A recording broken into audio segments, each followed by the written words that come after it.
Hello and welcome to Shoot the Breeze, where we take a nostalgic look at a random football magazine from the past. I'm Andy Smith, aka Scott's Footy Cards on Twitter, and with me is Tom Brogan. Hello. In each episode we'll invite a special guest to join us in trawling through the magazine and discuss anything contained within it. This could be anything from an article, to a photograph, to a competition, to an advert. Basically, if it's in it, then we'll talk about it. So sit back and let's shoot the breeze. Wriggles clear, might just get the chip, and he does, he's scored! Oh, what a great tackle! He's done it! Oh, brilliant play! Wiggling his way, that's an excellent one, and Didi! It's a goal, forward for Clydebank. Excellent play by Hughes. I think the player of the match, and sweetly finished by Penny. And this week's guest is novelist and short story writer Russ Litten. Thanks for coming on, Russ. Thanks for having me, gentlemen. Pleasure. This week we're looking at an issue of Shoot from the 28th of February 1987. So on the cover we've got Tony Adams there looking to bring down a high ball. Tony Adams, My England Magic is the headline. We've got Terry Butcher on the cover as well, Rangers for Life. Norman Whiteside, Is He Dirty? Big star posters, Mabbott McClare. It's FA Cup and Scottish Cup special. And there's a whole team group. And we always sort of look at the cover price. So this one's 42p, Britain's best-selling sports magazine. And there's also some cover prices there for abroad. So 42 pence in Britain, Australia 90 cents, New Zealand $1. Malaysia by air 2.35, Denmark 11 krona, and I looked that up, and nowadays that's the equivalent of £1.36. So first question, Russ, did you buy Shoot or Match in those days? No, not really. But by that point, I was buying like music magazines, Yes. NME. I mean, I stopped going to City in after I left school, really, because I got into music. But you know, I didn't buy Shoot, but I have read it from time to time. I didn't buy it regularly, I mean, but I did read it from time to time. But the problem with football magazines is footballers are generally boring, aren't they? You know what I mean? I mean, in them days especially, I mean, that Barry Venison's question and answer, who are your favourite bands? It's like Dire Straits, Simple Minds, and Queen. It's like, he's probably just looked at the top 10 for that week, hasn't he? 1987 and good. Who's my favourite band? They'll do. Them top three there. Yeah. But I found it fascinating for all the boots references. It talks about Gary Lineker and his Quasar boots. Yeah. And also someone's Dunlop, Grobbelaar's Dunlop boots. And in retrospect, you can see it was the sort of, maybe the beginning of all of this sort of commercialisation of football. Yeah. You know, it's interesting you mentioned all those prices on the bottom of the cover there in them different territories. I wonder how much they sold in them different countries, this magazine. Do you know what I mean? I think when we've spoke about them before, we sort of think the Australia, New Zealand, obviously English speaking, but then the other places generally would have British troops or something in them. Maybe not so much the ones that are on display there at the moment, but you know, you got to wonder why Malaysia, by air it says, would be something that there'd be enough of a market there for them to actually have the price on the front of the magazine. So anything else you want to pick up there from the cover? Well, I was just going to mention, you know, as many times as I've looked at this before, it's just sprung out of me at the moment, but it's not very often that we see a background that's been taken away. So you've got a picture of Tony Adams there, who, by the way, I think from inside it says he's 20 years old at this point. So this is one of these occasions where you look at him and go, oof, that's a bit of a hard paper round he had. But there's no... The background's been taken away and it's just a yellow colour and a white colour, and that... It might not seem unusual looking at it just like that, but when we've looked at the number that we have, very seldom does that happen. So it's just a little... Maybe the background was too sort of busy, you know, if it was a crowd shot. Yeah. Trying to make it stark. But I think it's surprising that they've got two defenders on the cover as well. Mm. You know, the main featured ones. I mean, if Tony Adams had a long paper on Terry Butcher on the newsagents, didn't he? Yeah, he's the Got one. up and opened all the papers. He's the one that sent Tony Adams out, isn't he? Yeah. I forgot he played for Rangers. You know, I completely forgot that Butcher had played for Rangers. Mm. Yeah, so we'll get on to Terry Butcher in a few pages' time. So if we go into the magazine then, so pages 2 and 3, we'll get Captain Adams, and there's a picture of him there just wellying the ball upfield, I think. Yeah. You see Frank McAvenny at West Ham in the background there, behind him. It's quite unmistakable, Frank McAvenny, with those teeth, isn't it? Yeah.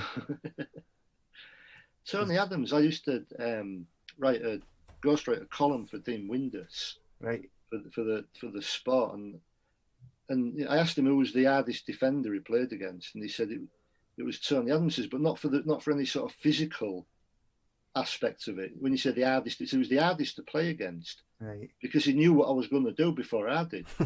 You know, he said like the first couple of exchanges, and after once he got the measure here, that was it. He had you sewn up. He was brilliant, wasn't he? Mm. Yeah, he was a great player, Tony Adams. Yeah.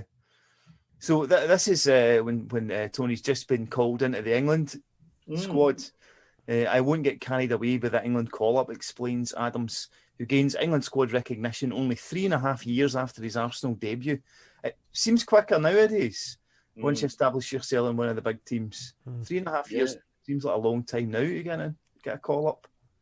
Well, you've got kids, Man City, you've got players who are like 17 who are millionaires who, you know, never played, never even been in the first team squad. It's just shows you that he's sort of done his apprenticeship in the first team in the first division kind of thing. I think, Tom, that also there was a progression back then that isn't there now. You know, the under 19s, under 21s, under 23s, and up to, and it seemed to be that most, or not, maybe not most, but quite a lot of players, that was a progression up until the full squad, whether that be Scotland as well, and that just doesn't happen. As you say, they show any sort of signs and they go straight in. Yeah, I think that was a step up. If you were in the under 21s, that was a kind of clue you were going to get called up for a full cap. But I think in recent years that's not really been the case. A lot of guys have played plenty for under 21s and then never progressed into the national team. So like you said, Andy, he's only 20. The 20-year-old England Arsenal centre half carries ambitions to skipper his country, having already led England at schools, youth and under 21 levels. Having achieved that, it's only natural to want to lead the England senior team someday. Adams, who keeps his feet on the ground by kicking a ball around with his mates in a field just off the A13 near his home in Essex. So there's another picture there on page 3 is of two of the guys that have helped Adams become a better defender. It's Kenny Sampson there playing for Arsenal and Mark Wright playing for Southampton there at the time. Yeah. Viv Anderson, he says there, didn't he, as well? Yeah. England. He comes down him like a ton of bricks. Yeah. Yeah, it does seem as though he's saying that basically Viv Anderson gives him short shrift. Really, that's what it sort of sounds like. I think the older players used to terrorise the younger ones a lot more. I think there was, a lot of them were quite frightened even to go in the dressing room. Do you know what I mean? From what I can gather from talking to players of Adams's generation. I don't know whether that's a good thing or a bad thing, but it's certainly a different culture, wasn't it, in 1987? Yeah. But he's obviously an ambitious kid, isn't he? Do you know what I mean? He knows he's good. Yeah. I was just going to say that I think, for a lot of the players, that's how they came through, and that was just how the generations through football were, wasn't it? It was like they would be cleaning players' boots, they would get shouted at, screamed at, all the tough jobs, and so for them, that was probably just how being a professional worked. Proper rites of passage. Mm-hmm. Yeah. Interesting wee thing he said, the only time the placid, softly spoken, dagger-and-born Adams loses his temper is when Arsenal suffer defeat. I'm a bad loser. I go mad. I don't know if you've seen that wee bit of footage of him with David Ellery when Ellery was mic'd up in the Arsenal v Millwall game. What's he say? You can find it on YouTube. Adams is screaming at him that he's a cheat. And eventually Ellery tells him to calm down. So you might disagree with me, but I'm not a cheat. And Adams said, "I'm sorry, ref. I'm just frustrated."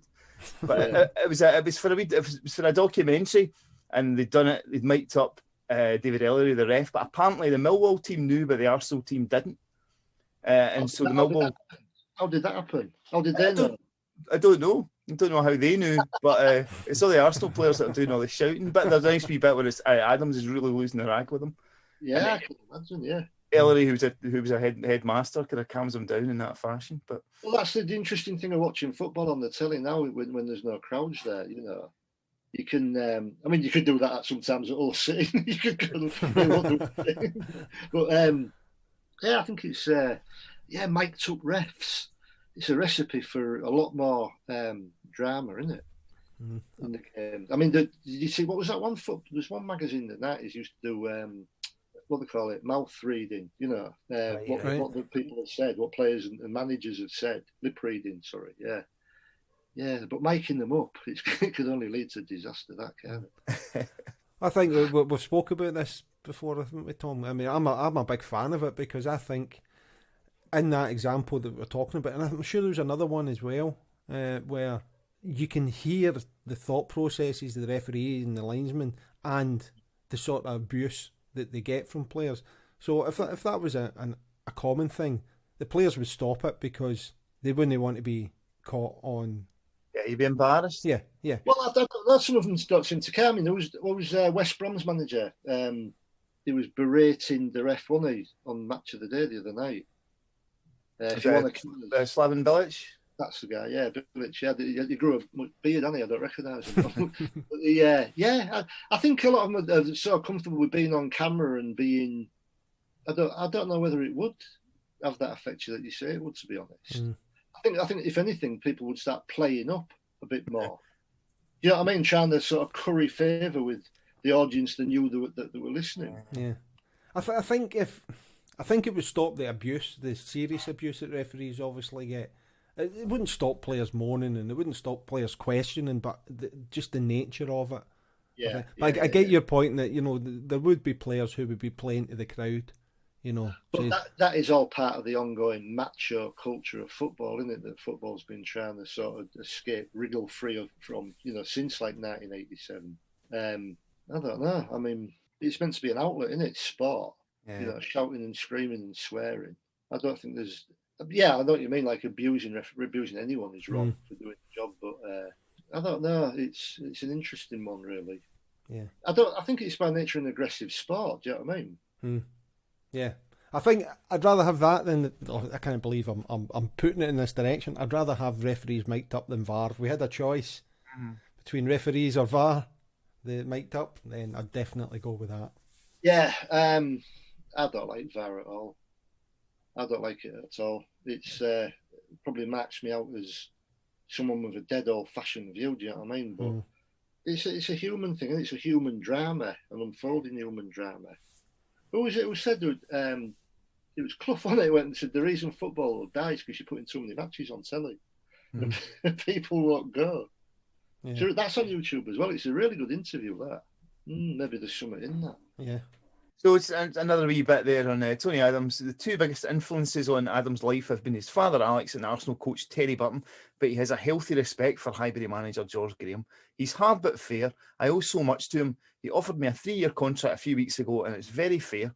If the boss walks into the room, we all shut up. We wear the Arsenal blazer and flannels to matches, and we're proud to dress like that. The boss says we will play smart if we look smart. Right, all right, yeah. Well, it's like that old-fashioned factory mill owner mentality, isn't it? Ferguson had and Graham, a lot of them had, didn't they? Them sort of old-school managers around them that time. Yeah. I mean, blazer and flannels. Yeah. I love that he calls them flannels. So flannel, like cricket flannels, isn't it? Oh, 1987, that sort of that look would have been him, wouldn't it? That post-new romantic look. The Style Council, all that sort of gear.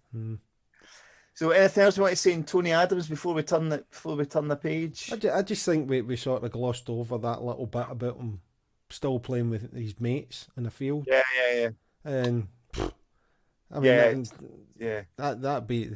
I mean, we keep saying that wouldn't happen nowadays, but that just wouldn't. You're not allowed, are you? There's miles more places where you can't play. No. Yeah.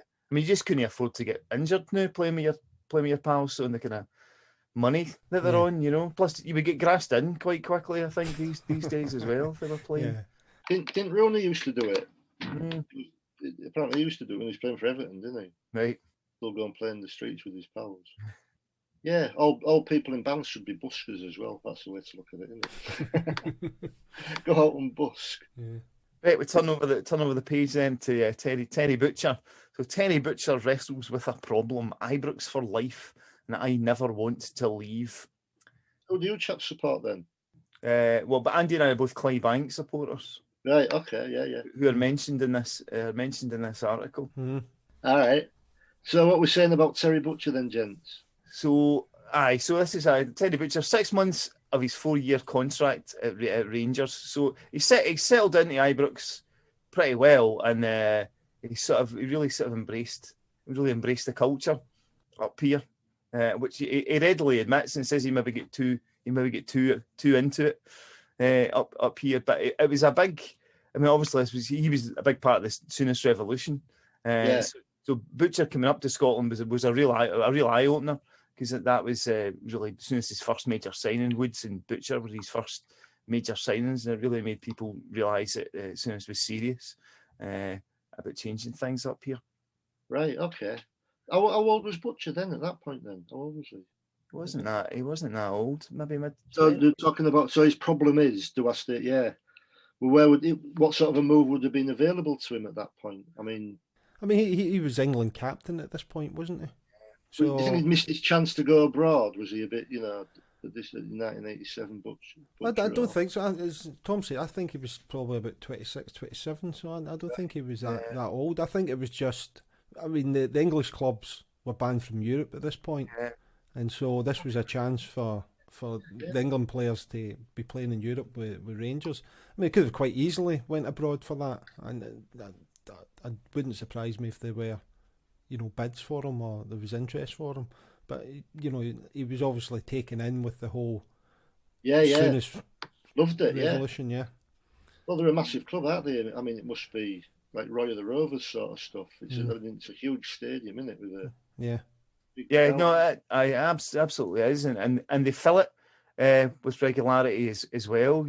So you're regularly playing. Even in those days, it was maybe, I think Ibrox was about 45,000 capacity, and it was packed. I mean, Soonest, let's say, really did revolutionise the team, but also it really get the fans back as well, because Rangers had been going through no such a great period, and the fans weren't turning up, but they really did turn up in numbers at that time.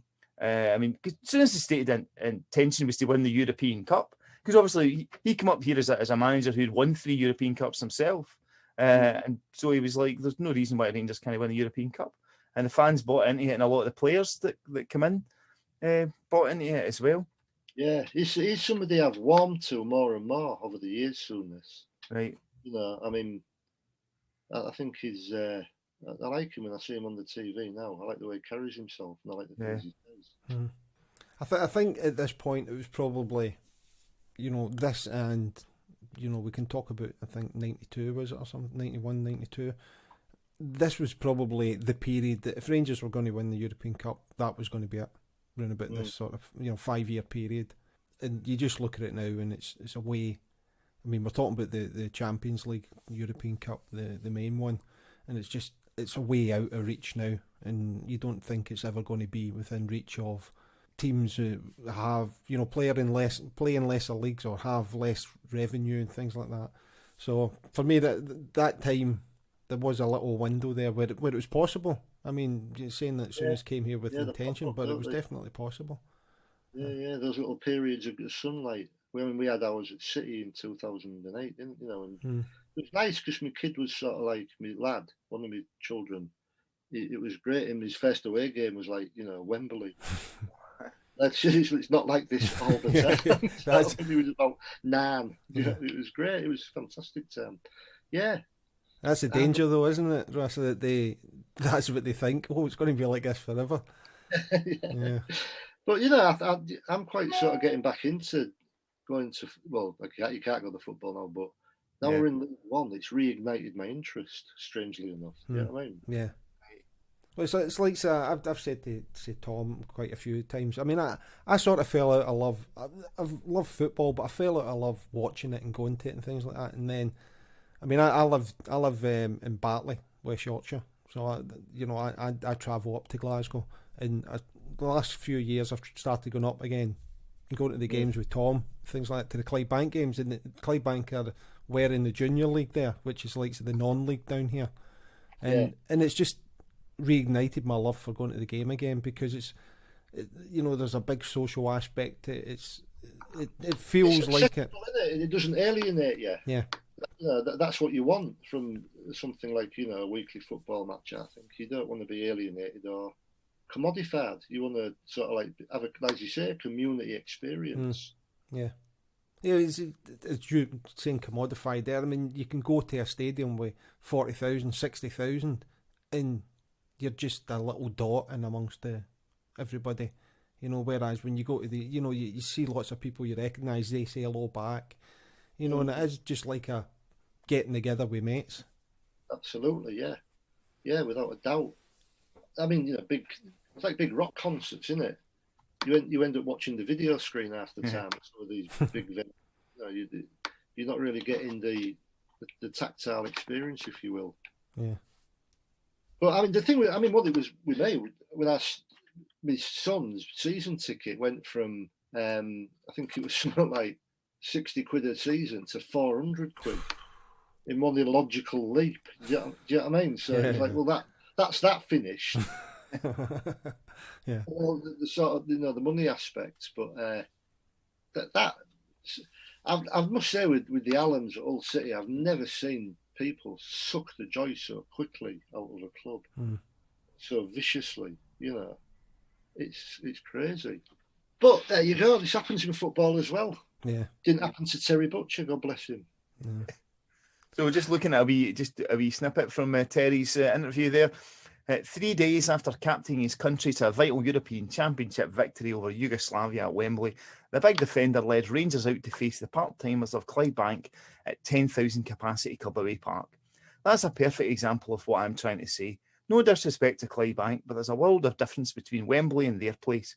It's difficult to get psyched up for these games, but it's got to be done or you risk being turned over. And no disrespect to Terry Butcher, but when he did have a spell playing for Clydebank, he was one of the worst players we've ever signed. He came out of retirement to play 3 games for Clydebank, and he was meant to play 4, and he held his hands up and said, "Nah, I'm past this." He's sitting the bench for this last game. God, was he? Yeah. Never mind, he had a good go, didn't he? I always remember, was that match where he had all bandaged head, all bloody? Yeah. That's against Sweden. Against Sweden? England v Sweden, yeah. Yeah, that was the famous iconic photo of him, wasn't it? Yeah. That's where he ran, basically, wasn't he? Great fella, I think. Yeah, no, he gave his all. Gave his all every time he played. No, he was a great player for Ipswich and Rangers. I wonder what the Terry Butcher of this day would have said after that quote, if somebody had said to him, "One day you'll be playing for Clydebank." You wonder what his reaction to that might have been. You might be right. Fingers crossed. Where's Clydebank? You know what I mean? Yeah. So, and the other wee bit on those pages is there's a wee advert for the Everton fan club, £10 annual membership. How come they got to have their? Did they take it in turns to advertise the fan club? Do you reckon during every? Yeah, no, that's just what I'm thinking. Yeah. Why do they have theirs on? Do they pay the most? Yeah. Well, I think it's basically who pays for them. I'm trying to think of some of the other ones we've seen. Chelsea. There's a Man United one later in the thing, isn't there? Yeah. There must surely there would be accusations of bias from the FA, wouldn't they? Do you know what I mean? Mm-hmm. Football League at the time, they just said you can't. Man, I don't know. That's. Well, I mean, I guess that's if it's actually affiliated with the club at this point, maybe it's not, and it's a bit separate from it. The Everton fan club. It's not the Everton official supporters club. Yeah. Is it? Yeah. But I think also at this point, this is when the likes of the club calls were all starting to appear. And there's a little access insignia at the bottom of that advert. You can pay with access. Yeah. In 1987. Wow, God. It's the hotline to the dressing room, it says. You must go, so you get all free gear here. Wow. You get a diploma. signed by Howard Kendall. A diploma, saying what? What is it? I have joined the fan club. Souvenir bronze medallion. Well, obviously not a real one. You have to pay more than £1 a quarter for that. Worth joining the Everton fan club, innit? I did. There was some advert that I posted the other day on Twitter, and it was like, so you could write away for a brochure or something like that. And somebody replied and said, "Oh, I'm going to put a stamp on it and write away." And it made me think, it should have been a legal requirement for any company that advertises things in the past that they have to maintain for as long as these things exist. They have to maintain this so that if somebody in the future does, 30 years later they find this magazine and they send it away, then it still has to be fulfilled, or there's a big fine. It's just a wee crazy thought, but it would be. We go over the page then. Yeah, okay.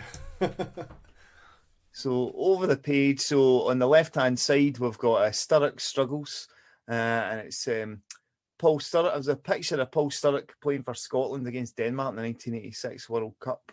And we talk about these strips a lot under that great Danish shirt and the Scotland strip of 86 with those shorts with a band across it. Not a fan. I like that Scotland strip, and I like that colour. It's like a real dark navy purpley blue, isn't it? It's a real it was a good shirt. Good, and I like the little sort of band. It's like a cycling Pierre Cardin cycling tops were in fashion roundabout then, I think, and it's got the look of that. But that Denmark one, that is great. That looks like a pack of cards, doesn't it? Yeah, I'm a big fan of the top of Scotland, but not the shorts. I know they're iconic, but just not for me. Not for me. You like it plain? You like 2 blocks of plain colour? No, I don't like stripes. Other than down the sides on shorts, I don't like stripes on them. Whether it's hoop stripes or with, I've seen the Brighton used to have a. Have you got an aversion to hoops because of Celtic? Is that what it is? No, I quite like, to be honest, the Celtic strips. It is no walled over, and it's quite a good design, so I don't have a problem with that. It's just on shorts, as I say. Yeah, I've seen a Brighton strip where, Brighton are blue and white stripes, and they had blue and white stripes on the shorts as well, and it just looked like a Tesco bag. Yeah, I don't know what you mean. That's one thing City strips have suffered from over the years is like incorrect use of stripe. Do you know what I mean? In City's case, it's got to be vertical and not sort of like meant to look like an animal track or a tyre track or a, you know what I mean, or a barcode or something mad. It's like just, if it's clean, simple design lines you want, don't you? I don't mind you. I've got no emotional stake in that, Kevin. But I quite like the sort of hoop around the front. Gives you somewhere to aim for in a tackle, doesn't it? So if we move on to the right-hand side, we've got letters to the editor. I just want to... Sorry, can we just go back to the Paul Sturrock article? Because there's something, and I guess it's for Russ, because he talked about a staved toe. Is that a Scottish expression, or would you know a staved toe? Basically, it's a stubbed toe, like when you stub your toe. Yeah. Is staved a word that you would know? No, it's not in that context. No, staved. It's a word I've heard. When you first said it, staved. Is it like split? No, it's just stubbed. It's just another word for stubbed. You got a staved toe or a staved thumb or something like that. And it's just. I don't think I've heard of it in that context. No. I was just seeing it written down here. I thought, I don't know that's not just a Scottish saying. It probably is, isn't it? Yeah. The guy who's written it has just reproduced it. Yeah. Or maybe the guy who wrote it was Scottish and knew exactly what it meant. Okay. Thanks, Tom. All right, so on the right-hand side there, so it's the editor. So it's the shoot view. It's not letters to the editor, but the editor shoot view. So Russia, you brought this up earlier on. So Golden Gary, shoot star columnist Gary Lineker, is on his way to becoming a millionaire for wearing a new pair of football boots. Yeah, Quasar boots. Didn't Brian Robson was supposed to wear New Balance and never wore them? And then he got spotted, didn't he, at a match wearing Adidas, and he had to give all the money back. I've heard that. Yeah. And the other one's about Dunlop boots somewhere else, and Yeah, Quasar, but they never took off, did they? No, they didn't. I mean, I was even trying to find them online, and I struggled to find a good picture of them. There's somebody on eBay is selling a signed pair of Gary Lineker's Quasar boots, but other than that, I couldn't actually find anything Was about the them. logo? Was it like a diamond thing? Was it like an Umbro type thing?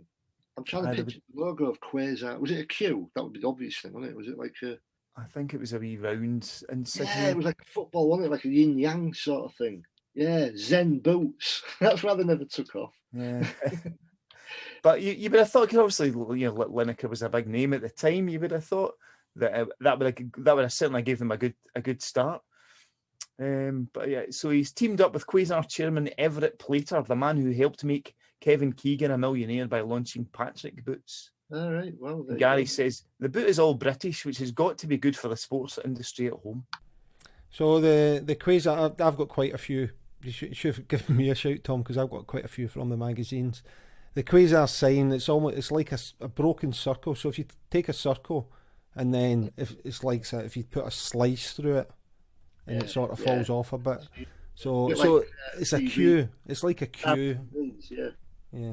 Angliatelli, a bit like that. Yeah, I can see it. Yeah, they didn't take off.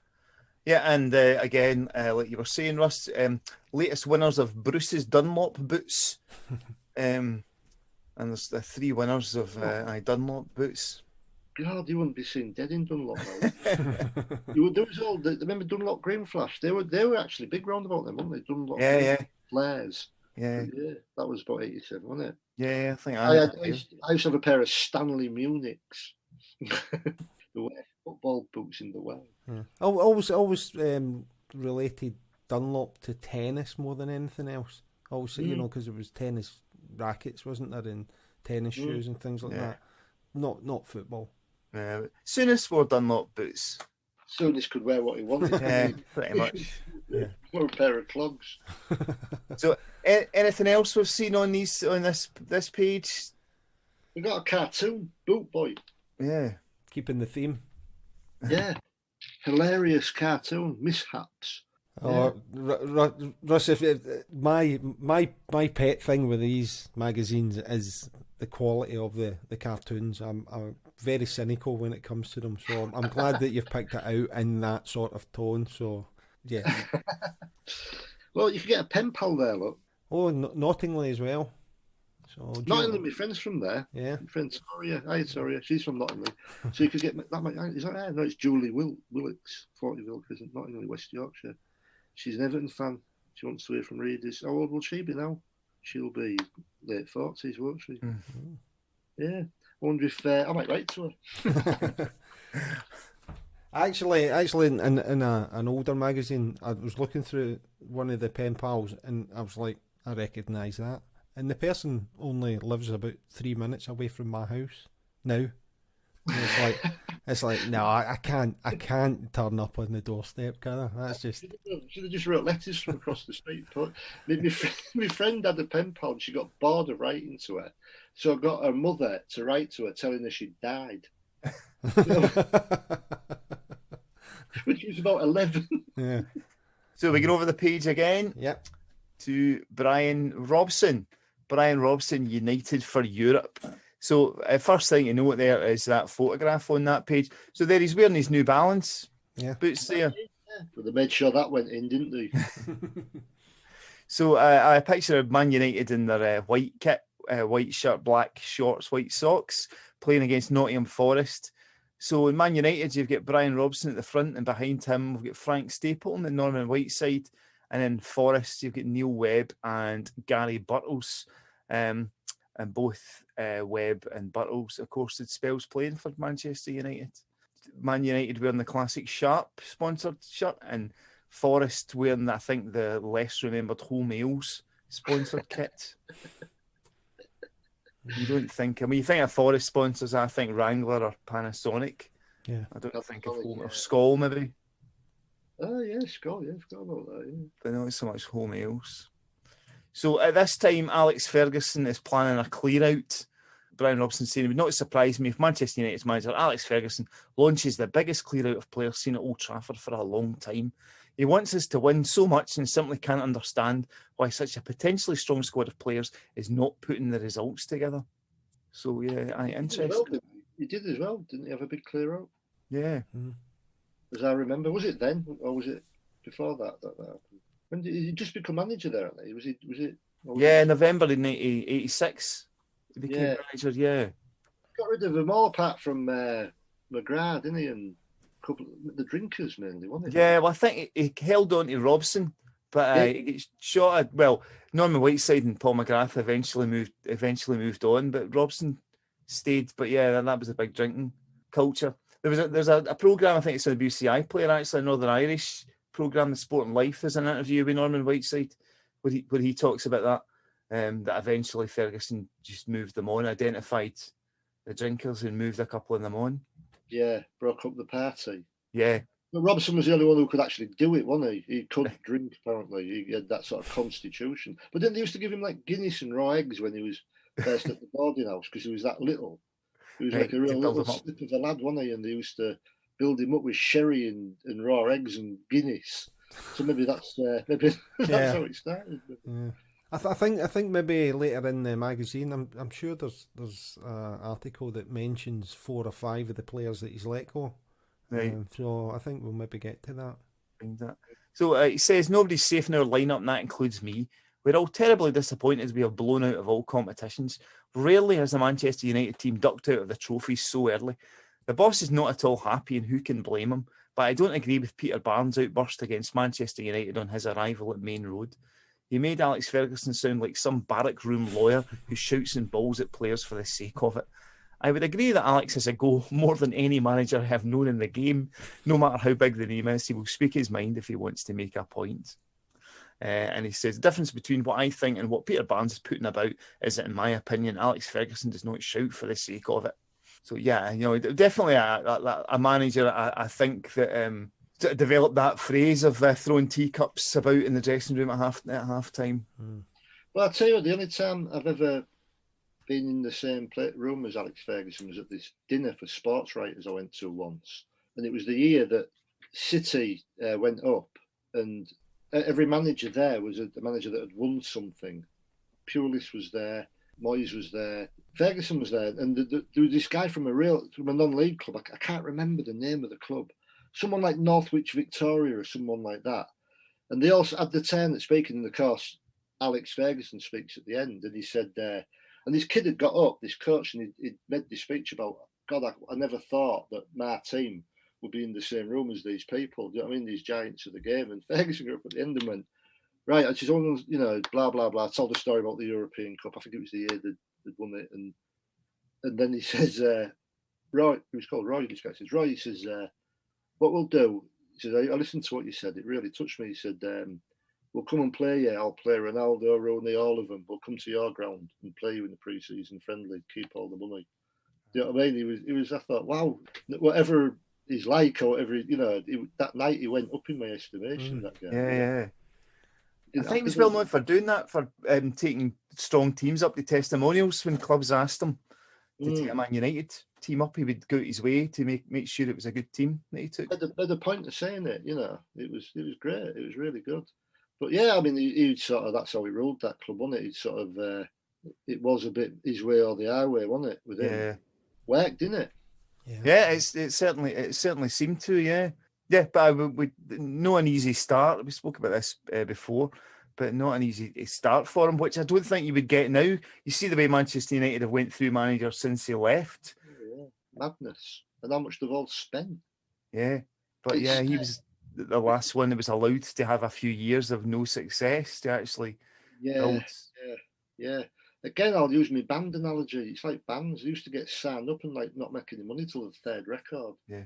And now that, if the first song isn't gone viral, you dropped. It's good, isn't it? It's good to have that period of growth and planning and prep. It certainly does pay. Long-term thinking pays off, doesn't it? Yeah. So, and the page opposite, it's the start of a 5-page FA Cup special, and the headline's "Oh Alan," and it's previewing Arsenal versus Barnsley, and it's Alan Clark, the former Leeds United legend, who's Barnsley boss here. Barnsley, yeah, was they struggling there? I can't remember what it was in Division 2, wasn't they? So Yeah. it was always round about the bottom, I seem to remember. Yeah, didn't Liverpool play us at some point round then as well? Went away to Barnsley. I think mate went to that. I remember being involved in a couple of really big sort of FA Cup games round about the late 80s. Arsenal frightened me to death. What was the odds on them? The odds were about 500 to 1, weren't they? Yeah. 400 to 1. I reckon odds at 1,000 to 1 would be more realistic. There's a photograph there of them scoring in the FA Cup final in 1972 for Leeds against Arsenal, and you can see from that picture, Leeds are wearing the sock tags. You can see number 8 sock tag. Wow. You notice a lot of detail in these photos, don't you? You notice Brian Robson's boots. I wouldn't have noticed that at all, man. Forensic. Did they win that? What was it? Did Arsenal beat them? I can't remember. Was it? No, I think that's what they're talking about. The Leeds won that final. I think 1-0. Oh, the Arsenal and Barnsley match. Oh, sorry. Yeah. I should have looked that up. I can look it up. I looked up one of the results of the 5th round draw, Russ. I looked up the Wigan Hull. Yeah, we lost, didn't we? Yeah, unfortunately, 3-0 it was. 3-0. Yeah. So so that was 21st of February '87. That was in. Yeah, wasn't to be that year. Never mind. Yeah, that was. I mean, obviously, I have been to the FA Cup final with City, and that was just. Yeah. How was that day since you brought it up? I think you were put 2-0 up in 8 minutes. It was just absolutely surreal. Like there was people sitting there going, "What's happening?" And afterwards, you did get that icy dread of, like you've pulled like on the tail of a dragon. Do you know what I mean? Or you've like spilt some psychopathic giant's pant over in the pub. Do you know what I mean? You think, "Oh, here we go." But it was astonishing. I mean, that Aluko, if that ball, I was right just above that ball, and it was, God, inches away. From forcing extra penalties. Yeah, it was unbelievable. The funny thing about that match, I went back on the tube with my son. All the City fans were going mad, and all the Arsenal fans looked like they'd lost.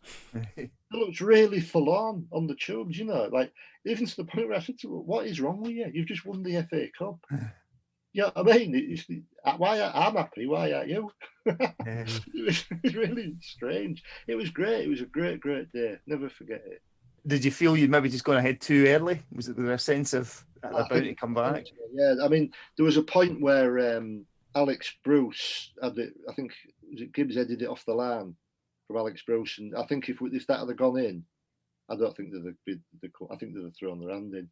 Yeah, I do. Do you know what I mean? McGregor was at fault for that free kick. He could argue, but I come out of it really happy. I thought it was great. I had a great day. Yeah.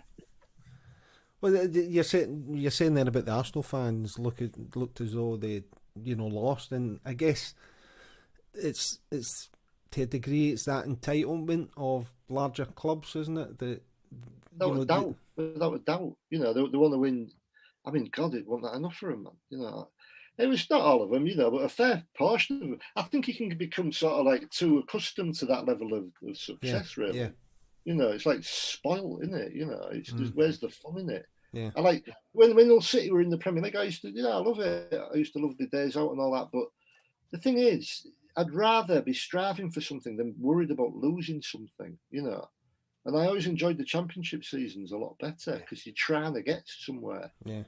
You're not terrified someone's going to take something off you, And that was my sort of mentality to it at that point in my life, really. Yeah. Well, I mean, that is the case, though, because if you're in the division below and you're pushing for promotion and that, you're winning games. And let's face it, doesn't matter which league you're in, football's all about winning. Yeah, striving, yeah. And, if you're down at the bottom and you're losing games, you're not really saying, well, at least we're in the Premiership, but we're losing every week. That's not the mentality. It's like going to the dentist every week. And then everyone around you goes, right, see you next week. I was thinking to me, if there was a nightclub you went to where it was like you had a real horrible time every week and they kept charging you more and more to get in, but it's harder and harder to get a drink, you wouldn't go, would you? You just Well, if we're doing the football analogy, you probably would every single week. You would go thinking it's not going to be as bad this week. And It's a then, form of madness, isn't it? It's Yeah. a form of addiction. yeah, absolutely. So yeah, I've just looked that up, Russ. Yeah, so Arsenal beat Barnsley 2-0. Did they? Martin Hayes with a penalty in 48 minutes and Charlie Nicholas in 78 Charlie minutes. Nicholas. Mhm. Well, yeah, he was. Well, I think we'll come to that elsewhere. I think he features elsewhere in this episode, doesn't he, Charlie Nicholas? Yeah. So if we turn over the page, then we've got again FA Cup 5th round, Spurs v Newcastle, and there's a picture there of Clive Allen. And what for my money is a terrific Tottenham strip, that Hummel shirt Mhm. with the diagonal stripes in the top half. I think that's a great Spurs kit. Yeah, I like that one. I like that. And former Newcastle hero Chris Waddle warns his old club Allen beats Keegan. Clive is deadly. There's a picture there of Kevin Keegan playing against, I think, Tommy Caton, the Man City. Yeah. That's the best Newcastle shirt, that, isn't it, with the star on. Mhm. Yeah, that was a good one. They look like some sort of mad Soviet bloc side, don't they, from the 1950s? Yeah. So Spurs beat Newcastle 1-0, and Clive Allen was the goal scorer with a penalty kick on 20 minutes. He was brilliant, wasn't he, Clive Allen? I forgot. Was, yeah. He was another one. He just knew, that's all he was interested in, wasn't it? The goal. He was a great goal scorer, certainly for Tottenham. And on the opposite page there, we've got Glenn Rodier there. He knows just what makes Alan tick. I think the two of them had played at QPR together. Yeah. Is that right? Mhm. Yeah. And he is in the Ian Rush clash. He is in the Ian Rush class. The Ian Russ Clash. The Clash tribute band. Ian Russ in it. The Ian Russ Clash, yeah. Do you reckon? It's a hybrid. Do you reckon he was? Would you say he was, Clive Allen? Well, yeah, I mean, certainly around about that time, he did score a lot of goals. Yeah, that's a good point. I don't know if the longevity of Rush. Certainly, I mean, I think Rush, I guess, won more over that time. There's a wee picture there of Peter Beardsley and Mitchell Thomas there as well. I think Peter Beardsley sending Mitchell Thomas flying, but that looks it in that picture.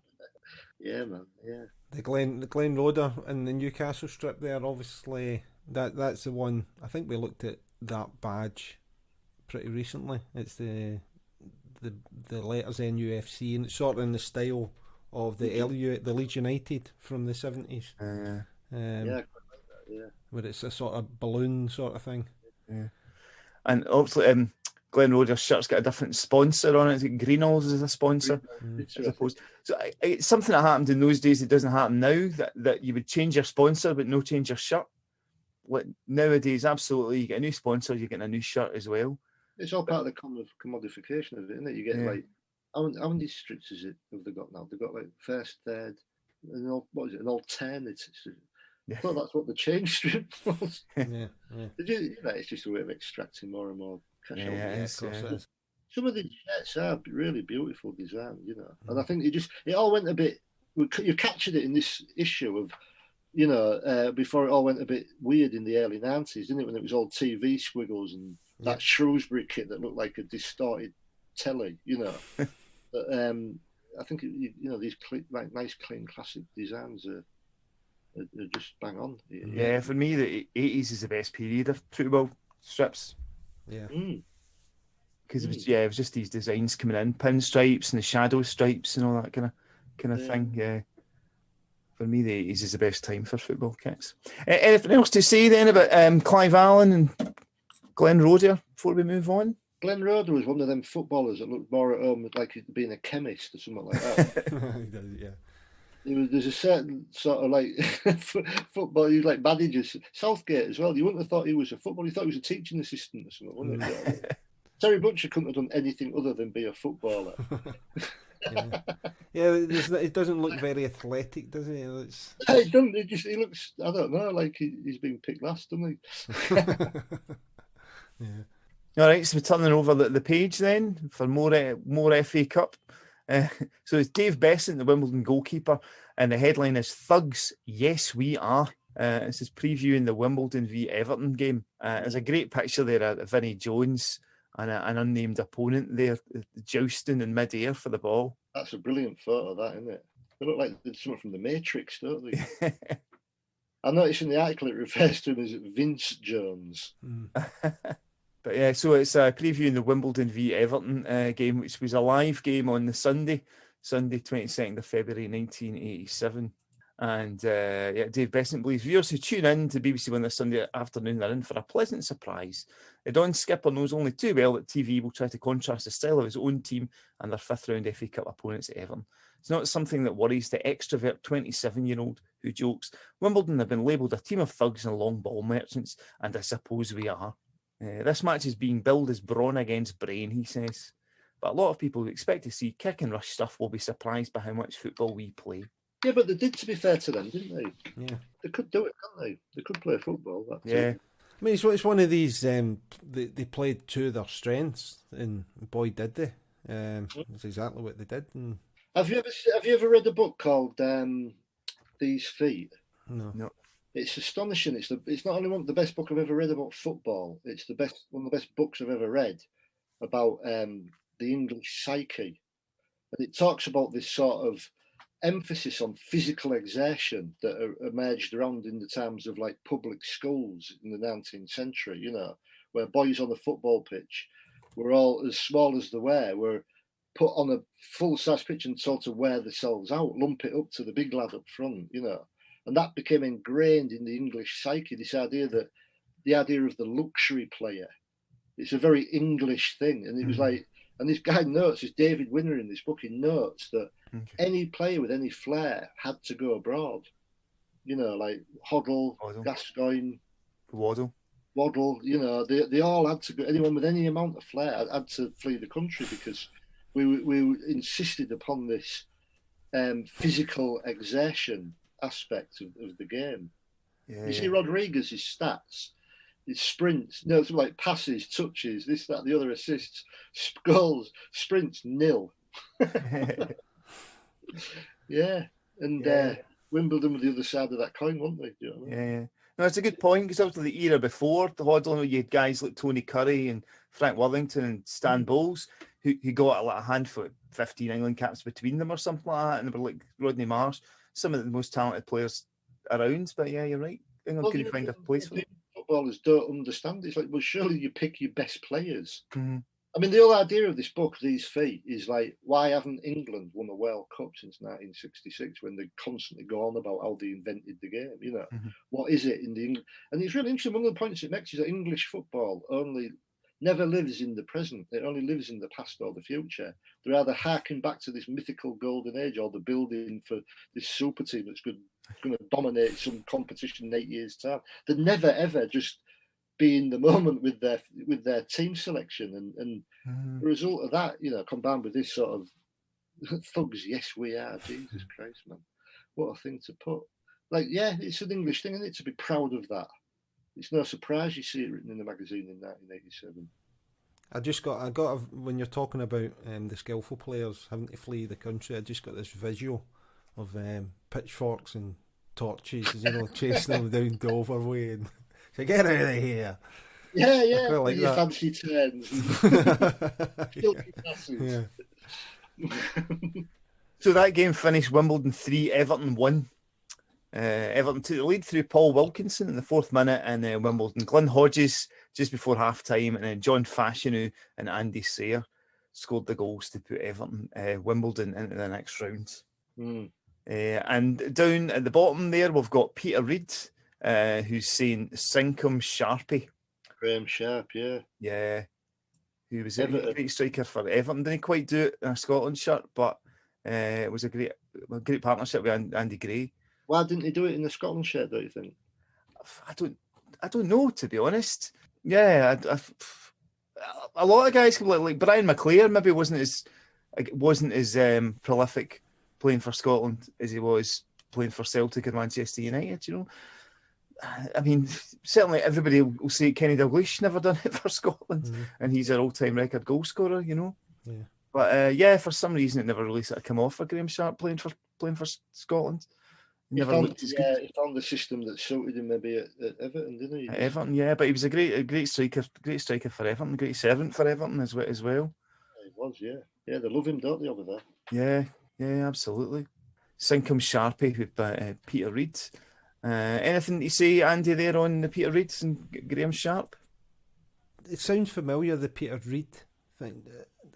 Was there a podcast we looked at where Peter Reid was maybe had moved to QPR, and he was talking about like Everton Wimbledon FA Cup game. This all sounds very deja vu, but I'm sure it must have been a few years later that he went to QPR and he was saying that Everton can't play Wimbledon at their own game. They can't make it a physical battle. They've got to play football, and it just these whole 2 pages just sort of were like, I've read this somewhere before, but I think it was because here Peter Reid's still with Everton, isn't he?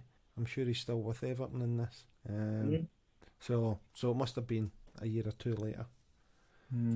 Actually, Graham Sharp didn't play in that game, so it was Adrian Heath and Paul Wilkinson were the forwards that day. Yeah, God, I forgot all about him. His name is popping through. Yeah. Did he go to Chelsea, or was he from Chelsea? Did he go to Chelsea? Adrian Heath. No, I'm thinking of Kerry Dixon. He looked a bit like him, didn't he? Yeah. Blonde bombshell. There you go. So we turn the page. So we've got the results page for the Today League on the left-hand side. Any results we want to pick out from? Well, the City's a bit we lost, Portsmouth. You did. That's why I didn't think to note on it. Yeah, I think it's a 1-0 defeat, isn't it? Goal by Mickey Quinn scored for Portsmouth that day. Portsmouth. Yeah, his book's good. You read that? That's a good book, Mickey Quinn's book. Yeah, it's not bad. Yeah, I think he's just got away at all the pairs. Is it? All right. He's into horse racing. Yeah, he's massively big into horse racing. time. But I'm just looking at some of the teams in Division 1. Luton. See, I made a wee point about that because there's 2 teams in that first division that you wouldn't necessarily associate. Oxford being one of them. Yeah. And Luton Town. Although Luton Town had spent, maybe a few... They punched well above their weight and spent a few years in the top division. Obviously, I think they fell out the league altogether, as did Oxford. And they've came back in. So those are... They're like the Bolton of the late 80s. Yeah, it was like Luton Town, especially, that just seemed to be constantly close to bankruptcy and liquidation and all that stuff. So I guess it wasn't a huge surprise when they did drop out. But yeah, I mean, Luton Town are what, 2, 4, 5th at this point. Over halfway through the season, they're 5th in the league, which is quite incredible. It's just they're a wee phenomenon of the 80s. You've got Scottish Cup 3rd round replays. And 3rd round second replays. So you get the era where games would go to second replays. It's Aberdeen are playing Celtic at Dens Park in Dundee, so it's went to a neutral venue. Obviously, something that doesn't happen anymore. These multiple replays and going to move into different. First time I went to Scotland, I was working away, and was in these digs on the Saturday, and the telecom goes, "Now the football results." I'm like, right, let's have a look. And it just went, this is all the Scottish results. And that was it. It finished. Whatever, like top of the pops or whatever. And I was like, what? I couldn't believe it. Yeah. The thing is, back then, how would you have got that? We talk about this all the time as well, how people actually got results. I mean, nowadays you just go on your phone and, the internet, there it is. But back then you would have to hunt down a newspaper or, maybe phone home or... See blokes walking around with portable radios. Yeah. You know what I mean? Yeah, he was listening to Radio 4 and stuff. I mean, and it was entirely plausible that you could go a couple of days without knowing the result. And, well, the Likely Lads did an entire episode around it, didn't they? Yeah, brilliant. Yeah, not knowing. There's a beauty in not knowing, isn't there? Mm-hmm. It exercises your brain trying to remember stuff. It's too easy to look on your phone, isn't it? Just like not know, absolutely. Really good, just don't know. I don't know. No, people have to know things all the time, don't they? Yeah.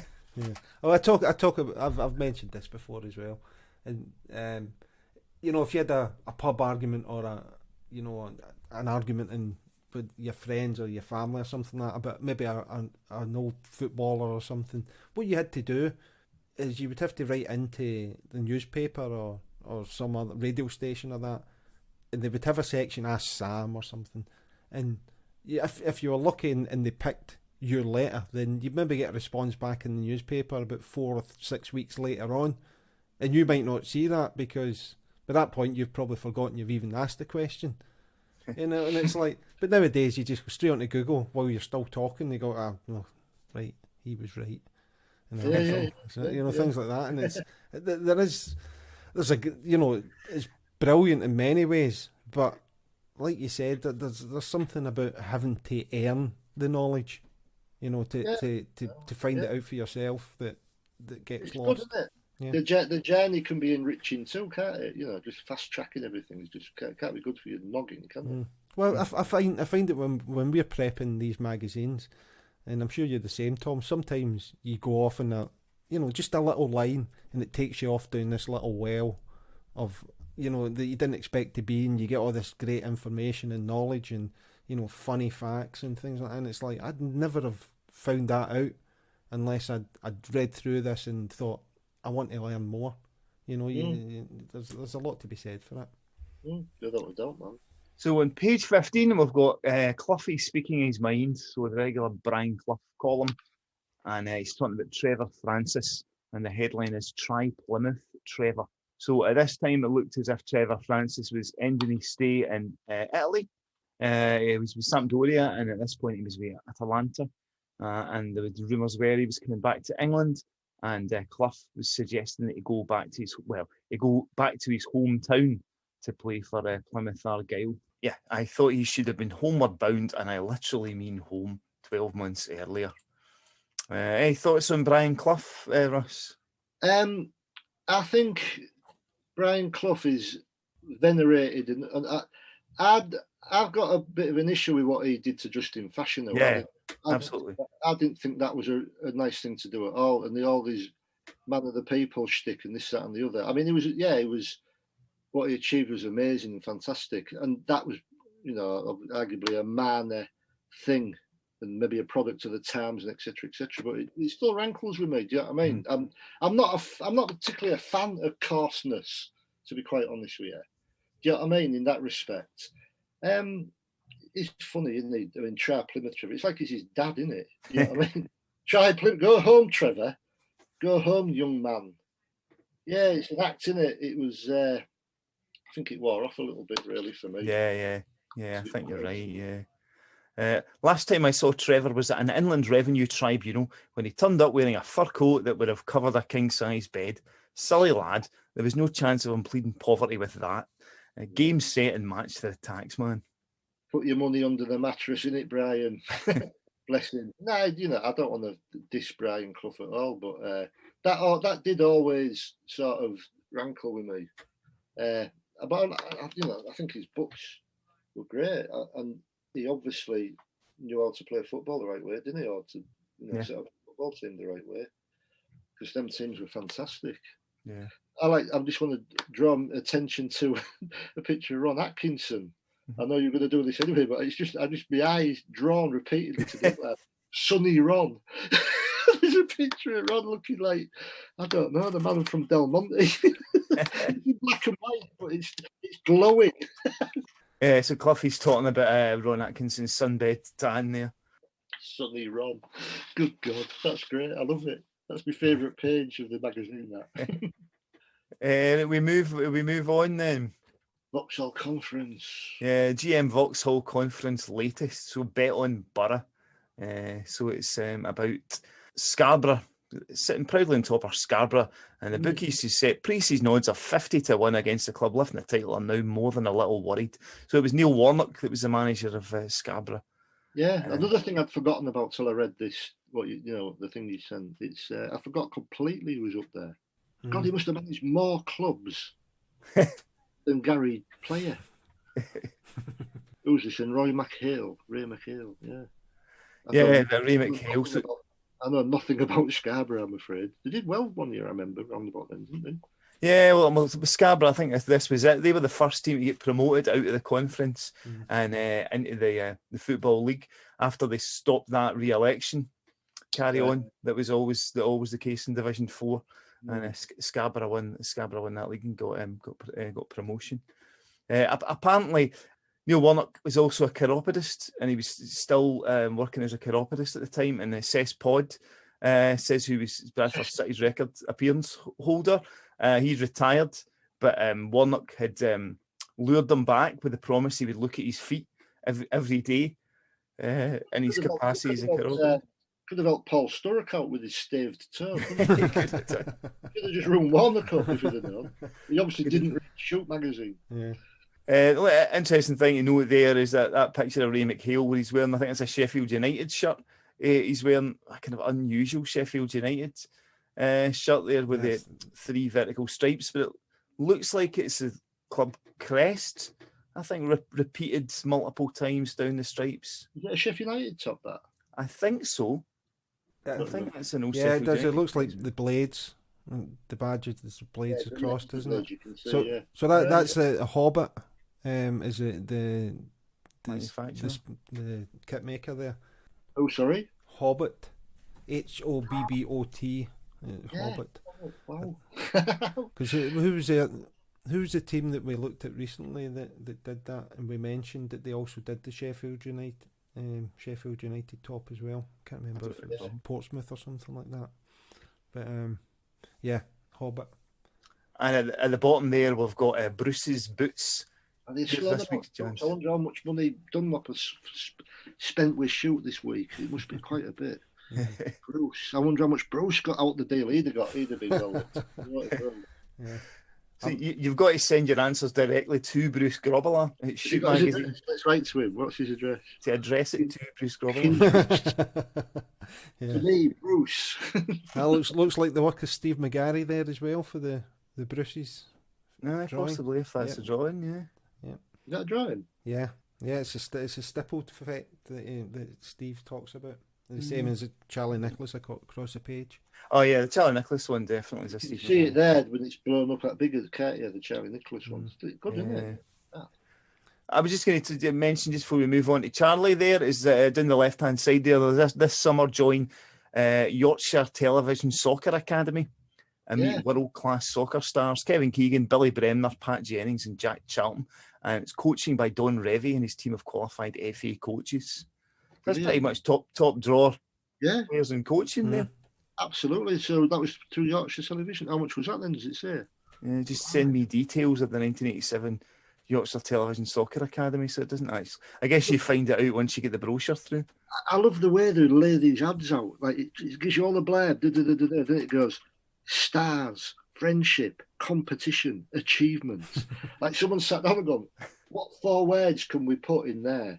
Right, competition, stars. They're going, friendship. Yeah, let's have that. Stars, friendship, competition, achievement. Wow. Who could resist? Fantastic, yeah. Do you know what? I love the very last line of that advert. It says telephone number and then in brackets, if any. Any, yeah. Yeah. Might not have a telephone, yeah. But where do we send the carrier pigeon to? So just on the Scarborough bit as well, I just wanted to point out, because they talk about the player Tommy Graham, who's the brother of Arthur Graham, who used to play for Leeds United and Aberdeen and Man United as well. And he started at Burnley, went to Halifax and then Scunthorpe before Scarborough. He scored twice in the last game of the season that took Scunthorpe up to the 3rd division. But he also he scored, and I don't know if you know about this game, in a 4-3 win over Chelsea in the League Cup. I can't remember which season it was, but they were one each from the first leg, and then Chelsea went 2-0 up, and it was 24 minutes to go. And within seven minutes, Scarborough scored 3 goals to take them through. They beat them 4-3, and it was Tommy Graham that scored the first goal with a bullet header. Yeah, well, I mean, I never. I knew they'd won some massive match. I couldn't remember what it was, so that must have been it then. Yeah. Well, Chelsea were. I mean, we know Chelsea have been down the leagues over the years, but at that point they were second in the 1st division. So they were, and to Scarborough to do that was quite. I watched the highlights of it, after reading this, and it was just, it was your typical cup. It's tight ground. It's the night game. The pitch is cutting up, and it's everything you want from those sort of games. I think it was the McCain Ovens Stadium or something. I think I remember the ground. I've been to the ground. But yeah, God, Scarborough, man. God, wow. That's where it's at down there, isn't it? That's where all the fun. Yeah. So on the opposite page 17, we've got the Shoot Iron Brew Anglo-Scottish Footballer of the Month, and the February winner is Charlie Nicholas. He was sort of like the first pop star footballer I can remember. Right. Yeah, I mean, he was like the golden boy, wasn't he? He could have been like in a band. He was that sort Absolutely. that sort of character. Yeah. Didn't Clough refuse to sign him because he had an earring or something? Yeah, man, I don't really pay much attention. What's he like on telly now? He's on Sky Sports or something, isn't he? Is he? I don't really see him. Well, he's not now. He was one of the ones that was let go recently, wasn't he? But do you know what? I'm a fan of Charlie.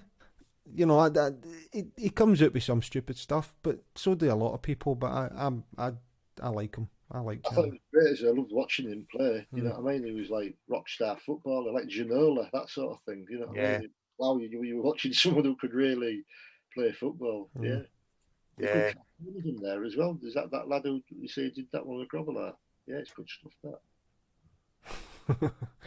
I have to say, Tom, in the introduction bit, it says Iron Brew is the biggest selling soft drink in Scotland.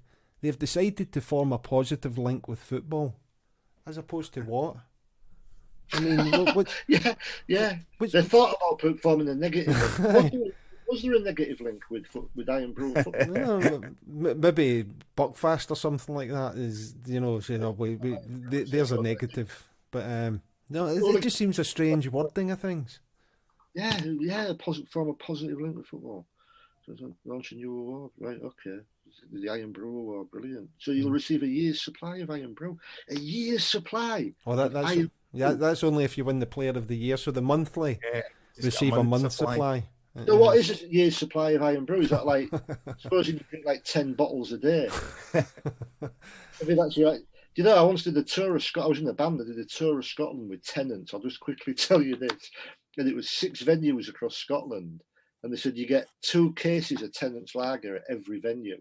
The first one was a place called Fat Sam's in Dundee. And we got there and there was 12 cases of Tennant's lager waiting for us. And she went, the woman was there. She goes, that must be it for the tour. So we put it all in the van. And every venue we went to, we got another 12 cases of Tennant. There was a big cans of Tennant's lager. So, the tour was, it was like a darts match every night. Do you know what I mean? Yeah. Like ridiculous. So was it two cases each person rather than between you? It took about a year's. I think there must have been a year's supply of Tennant. We could drink it at the end. A year's supply of Iron Brew. I wonder what it's like.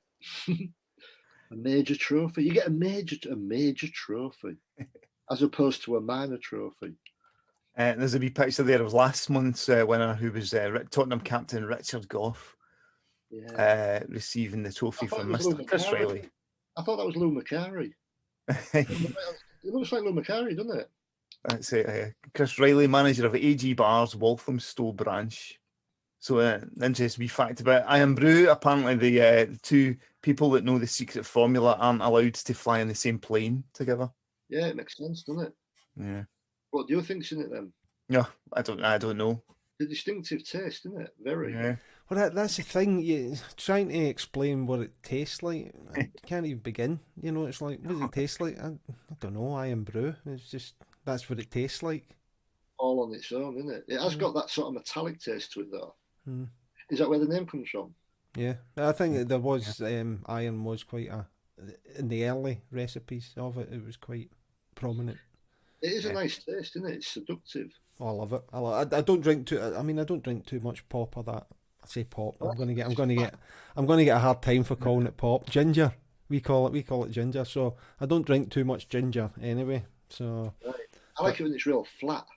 Oh, no. Yeah. That's a bit weird. Yeah, it is. We did it with Russ with a short theatre company that I run a couple of years ago, last year, at the Glasgow Comedy Festival. We did 4 plays on, and one of them was Chris McQueers. And Chris, I was with him in Edinburgh last year. Right.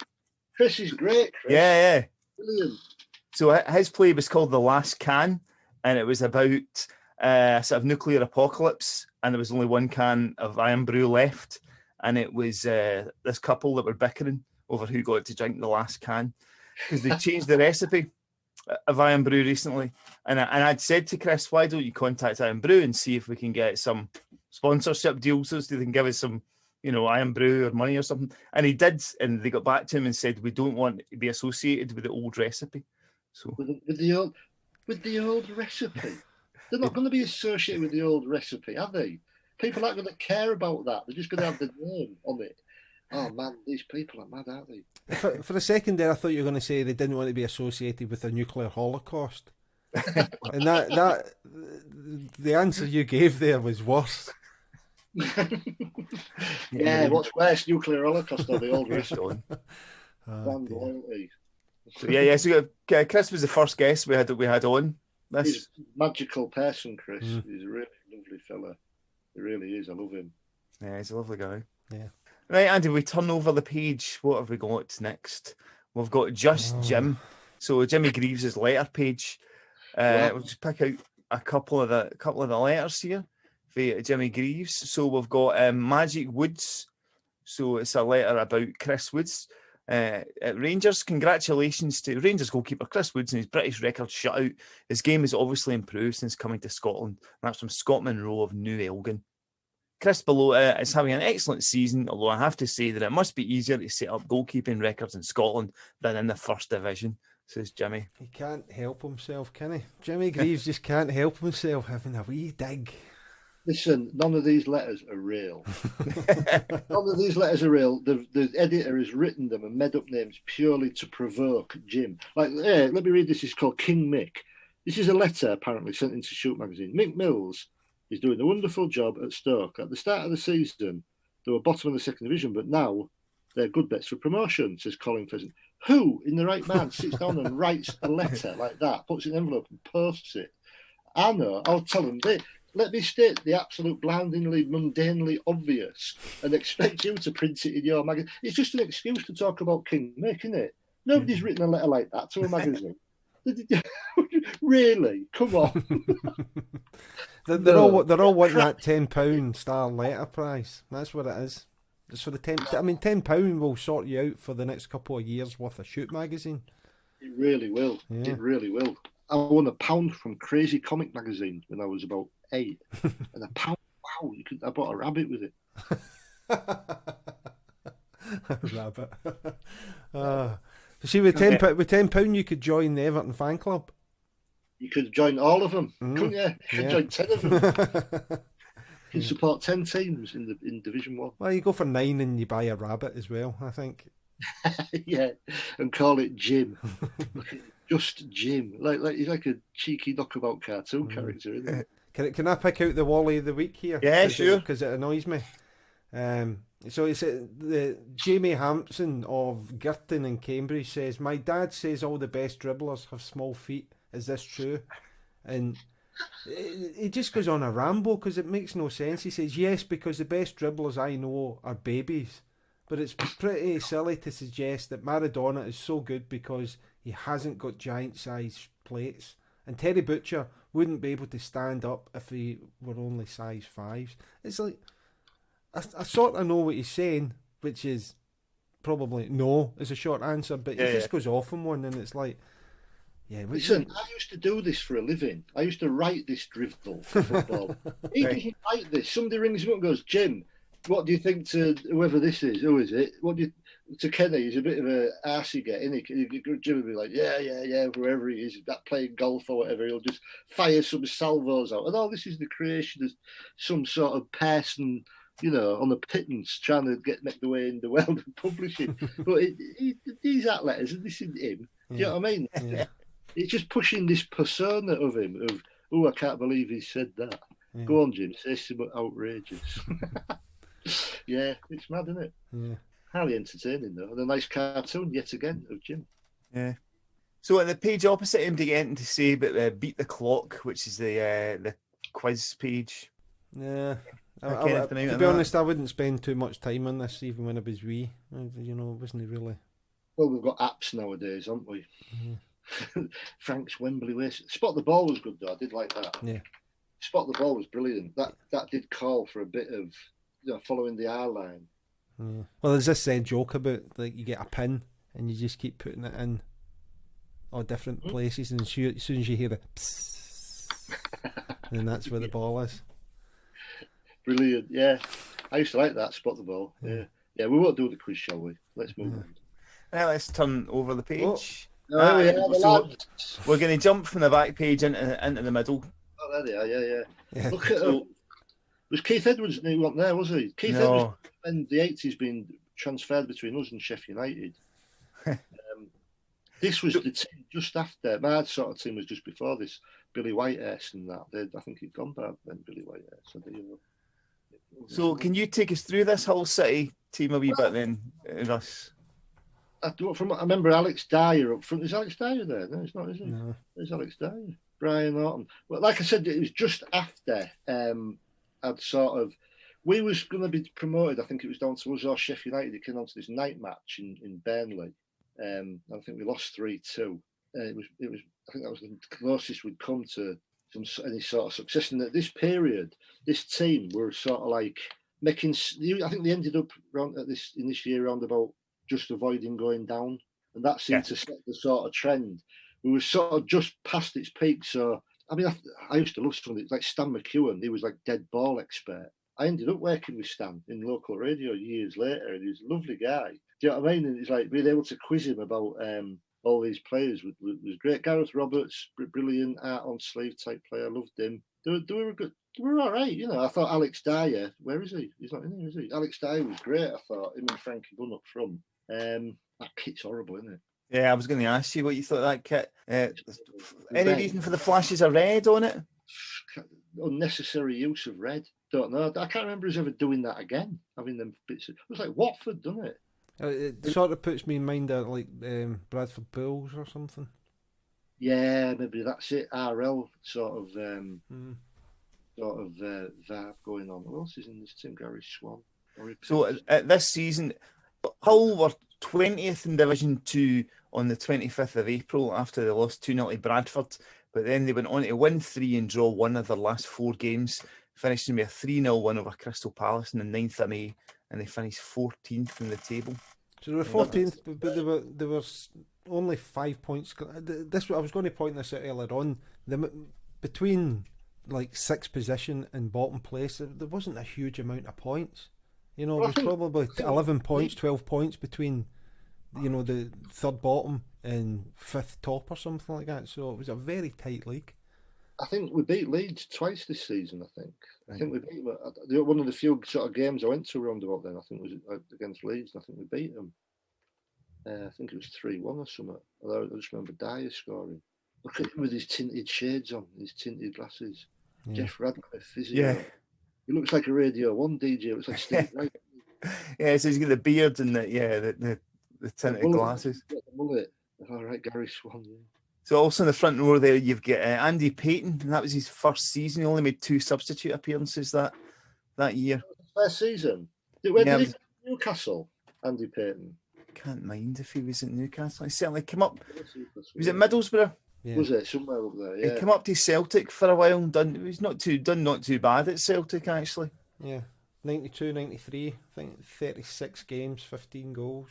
Yeah, he done not too bad, but he get moved on for some reason. I think he was thought well of as well. They weren't a bad side as I remember, but there was just never really, you know, the momentum had gone. It was like on a bit of a downward curve, like it is now, I suppose.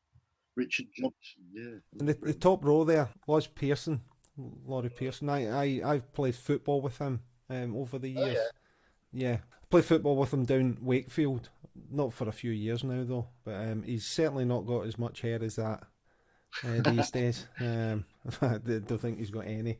So he played 59 league games for Hull, and had spells at Port Vale and Darlington. He was at Hull between 84 and 87, so this was probably his last year there. And he's now, from what I gather, he's teaching maths at Bingley Grammar School in Bradford. Well, Neil Buckley, who used to play for City in defence, he manages my son's team now. Right. Yeah, it's real good. I played with him on a Tuesday and a Sunday. You can just tell that. Yeah. that sort of quality, really, that touch, you know. Yeah. So there's a couple of Scots in it. Stan McEwen was from New Stanley Lanes. Ewan, yeah, Stanley. He So was. Where's he from? Stan? Is he from? he's from Scotland, near Wishaw. But Right. he'd never played in Scotland. Blackpool, Exeter, Hull, Wigan, and Hartlepool were his Yeah, teams. fella. Peter Skipper died last April. He's Yeah, I know, 61. I know, yeah, Yeah. shame. It makes you realise how time's going on. Aye. When you look at some of these people, yeah. Tony Norman, the goalkeeper, played 5 games for Wales. Yeah, he did. He was great. He was one of the best keepers we've ever had, Tony Norman, I think. But he was capped while at Hull City, wasn't he? Yeah, he was. Yeah, Yeah. he was great. I thought he was ace. Yeah. Who was that other keeper we had? Alan Fettis. He became like a bit of a cult hero at City for some reason. Yeah, but there was that other one McKechnie, who used to throw oranges at him. Yeah. I thought he was going to become like that Jakupovic, you know, that psycho who went to Leicester, who used to celebrate his own saves. He used to save and then go like that, like he scored. It was great, yeah. Also the old Belfry Park. It was the best kept pitch, I think.